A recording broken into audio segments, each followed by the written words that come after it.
So in the previous video I talked about where it all started. So starting off on this video, in the background I'm gonna have like a painting that I did as inspired by Bob Ross, you know, a guy that was on TV most of the time and I was always watching it. But I'm talking about, you know, the ages between like 3 and 6. I was totally oblivious to my own skills and what I was doing. I was just enjoying what I was doing.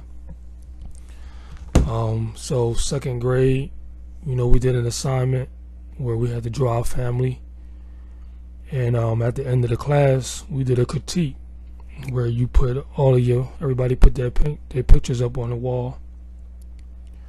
At that moment, that's when I realized, you know, something that was a little bit different. You know, you had all the normal kids, I guess you can call them, where they would draw their houses and their families, you know, stickmen. They had their little chimney on the top of their house. It was off to the side. There was just more detail as far as what I had drew.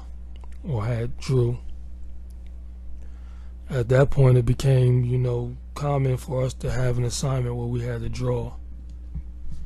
And that's where the business side of it came in, where I felt like, you know, a lot of people came to me, wanted me to draw stuff for them, and I was going to need something in return. So back then it was candy. So that's where the business side first started to come into play as far as me drawing. But like I said, watching Bob Ross was like, it was amazing because it was the first time that I really saw painting. I mean, so now, you know, I started out drawing and now I'm seeing the painting side. But it only took me about 10 years or so to realize Bob Ross was using the same techniques over and over and over and over.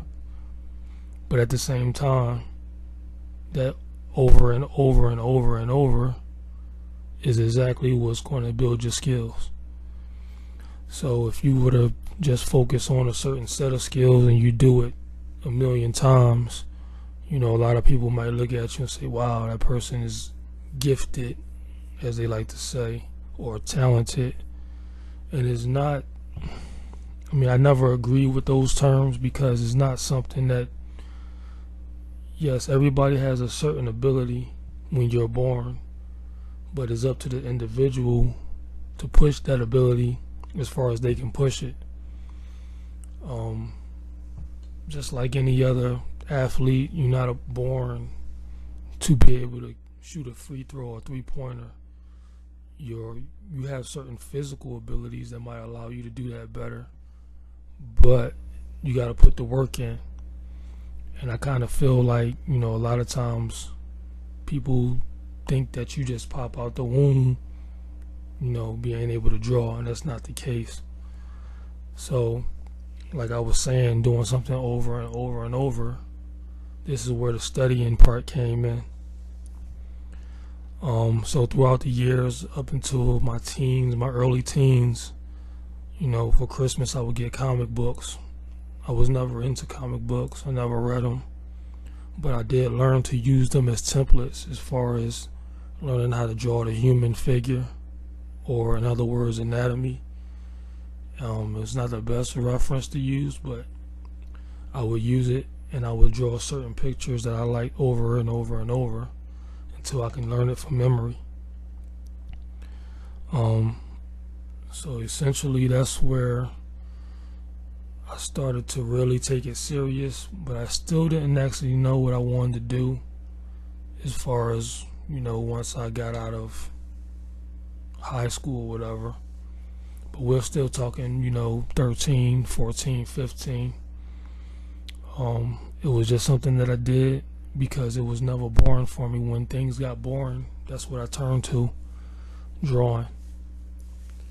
So I would say around the 9th grade, certain techniques where I would see other artists or other people doing graffiti in Philly, and I would ask questions. This is where I started to become a sponge, if you will. I like to use that term because it's just, You learn from everybody and everything around you.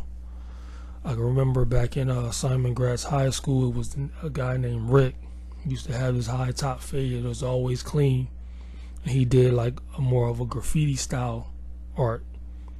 But he was doing these things called fades or gradations, which is just transition from dark to light, light to dark, or blending from one color to another color. And he was using color pencils, in which I was very, very timid as far as using color.